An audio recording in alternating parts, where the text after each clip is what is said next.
Nagkaroon ng mood swing ang Diyos? Ano yon? Napagod ang Diyos? Ano yon? Nagsawa ang Diyos? Kaya ang milagro noon lang, wala na ngayon, na para bang ayoko na. Ganun ba ang Diyos? Bakit hindi po kaya siya gumawa ng milagro? Papakabuting tao naman ako.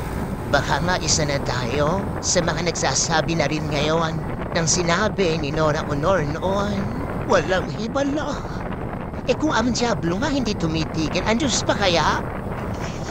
Alam natin ang ating banal na kasulatan ay nahati sa dalawang tipan, the Old and the New Testament, ang matanda at bagong tipan. Pero magkaugnay na magkaugnay po ang dalawang yan. So much so na nasasabi natin na ang New Testament ang siyang fulfillment ng Old Testament sapagkat ang mga pangako at ang mga sikreto sa Old Testament o sa matandang tipan kay Jesus sa New Testament o sa bagong tipan ay nabunyag o nagkaroon ng katuparan. Halimbawa na lang po sa mga pagbasa ngayon na ating napakinggan kung saan tampok ang dalawang personalidad sa magkabilang tipan. Si Jose, yung Joseph the Dreamer na tinatawag in the Old Testament sa ating first reading, samantalang of course si Jesus naman in the New Testament sa ating Gospel reading na kung ating pagkukumparahin, maunawaan natin magkaugnay nga naman. So much so na po pwede natin sabihin na yung mga nangyari kay Jose ay nagkaroon ng kaganapan kay Jesus sa bagong tipan. Halimbawa po, si Jose ay isang pastol. Si Jesus ang ating mabuting pastol. Si Jose, iniligtas niya hindi lang ang mga Hudyo, kundi na pati ang mga Ehipsyo. Si Jesus, iniligtas niya hindi lang ang mga Hudyo, kundi lahat ng tao, ang buong mundo. Si Jose ay may kapa, tanda ng tatamuhin niyang kapangyarihan. Si Jesus ay talagang may kapa sapagkat siya'y haring talaga, makapangyarihan. Natigmak ng dugo ang damit ni Jose. Mas lalo na ang damit ni Jesus. Kinainggitan si Jose ng kanyang mga kapatid.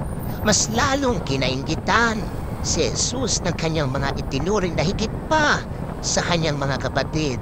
Joseph was rejected by his brothers. And that, the worst kind of rejection also happened to Jesus. Si Jose binenta ng kanyang mga kapatid ng 20 pirasong pilak halaga ng isang alipin. Si Jesus ay binenta ng kanyang itinuring na kapatid si Judas sa halaga ng 30 pirasong pilak, again halaga rin ng isang alipin. At kung pagsasama-samahin natin ang mga pangit na nangyari sa buhay ni Jose, kasama na dyan ang ilang beses na muntik ng pagpatay sa kanya, you'll be surprised. Sapagkat ang lahat na ito ay nag-lead sa pagiging pag-asa niya ng bayan niya. Mas lalo na si Jesus. Doble, triple ang mga pangit na nangyari sa kanya na humantong sa tiyak na pagpatay sa kanya. Pero ang lahat ng ito ay humantong sa pagiging pag-asa niya ng bayan ng Diyos. Kaya nga't kung meron bang pagkakapareho at pagkakaugnay na mensahe ang buhay ng dalawa, ito yung sinasabi ni San Pablo sa Romans 8:28. All things work together for the good of those who love Him. Sapagkat yung mga pangit na nangyari sa kanila ay nagbunga ng maganda hindi lang sa kanila, kundi lalong-lalo na sa iba. That is why, towards the end, sasabihin ni Jose sa mga kapatid niyang nagtangka sa buhay niya, what you meant for evil, God used for good. Kung paano sasabihin naman sa Ebanghelyo ngayon patungkol sa mga naranasan ni Kristo na dinescribe sa ating talinghaga sa Ebanghelyo, si Kristo na batong tinanggihan. In the end, ano siyang naging batong panulukan. Ito ngayon ang ating pagmimilayan. Lalo pat kamakailan ay meron akong nakausap. Ang dami-dami niyang problema. At ang isa sa sinabi niya, Father, bakit hindi po kaya gumawa ng milagro ang Diyos sa buhay ko? Sana, sa dami ng problema ko, biglang mawala ang lahat na ito. Bakit hindi po kaya siya gumawa ng milagro? Papakabuting tao naman ako. Baka nga isa na tayo sa mga nagsasabi na rin ngayon ng sinabi ni Nora Honor noon, walang hibala, walang milagro. Buti pa noon in the Old and New Testament, meron Noon ang panahon pero wala na ngayon. Ano yon? Nagkaroon ng mood swing ang Diyos? Ano yon? Napagod ang Diyos? Ano yon? Nagsawa ang Diyos? Kaya ang milagro noon lang, wala na ngayon, na para bang ayoko na. Good na ako. Ganun ba ang Diyos? E di ba't sinasabi mismo ng banal na kasulatan, God is the same yesterday, today, and forever. Ang Diyos ay hindi nagbabago. Kaya makakaasa tayo na kung gumagawa siya ng himala noon, gumagawa pa rin siya ng himala ngayon. E kung ang Diablo nga hindi tumitigil, ang Diyos pa kaya? Hindi nga ba sinasabi din ng ating Panginoon, where sin abounds, grace abounds all the more. Where problem abounds, grace abounds, mercy abounds, all the more. Kung double effort ang demonyo, mas double effort ang Diyos. Dahil gusto niya, maligtas ka, maligtas ako, maligtas tayo.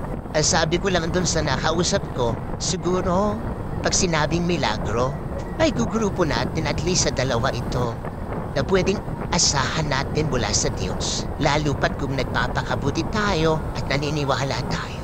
Ang unang klase ng milagro ay yung extraordinary, yung obvious. Ito yung hinahalap dati ng mga Pariseo kay Kristo. Magbigay ka ng tanda, magbigay ka ng milagro. Yung bang something that defies, suspense is the law of nature. Katulad ng nangyari sa Old Testament ng mahati ang dagat, ng umulan ng tinapay, katulad ng ginawa ni Jesus na nagpapagaling anuman ang kahit anong malalang karamdaman.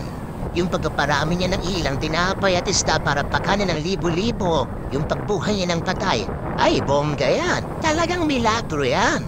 Dahil Diyos lamang ang makagagawa niyan. So yun ang una. Pero come to think of it, kahit titingnan po natin sa banal na kasulatan, hindi naman yun ang usual na ginagawa ng Diyos. Hindi laging ganun. May isa siyang laging ginagawa na kung titingnan natin mula una hanggang huli, mula sa pagkakasala ni Eva at ni Adan hanggang sa huli, lahat ng personalidad. Evident na evident ang milagro ito. Yung pangalawa, ano yon? Yung nakita rin natin sa buhay ni Jose at ni Jesus. Ano yon? Yung unti-unti na yung liku-likum linyang ginawa ng tao, itutuwid ng Diyos. Na yung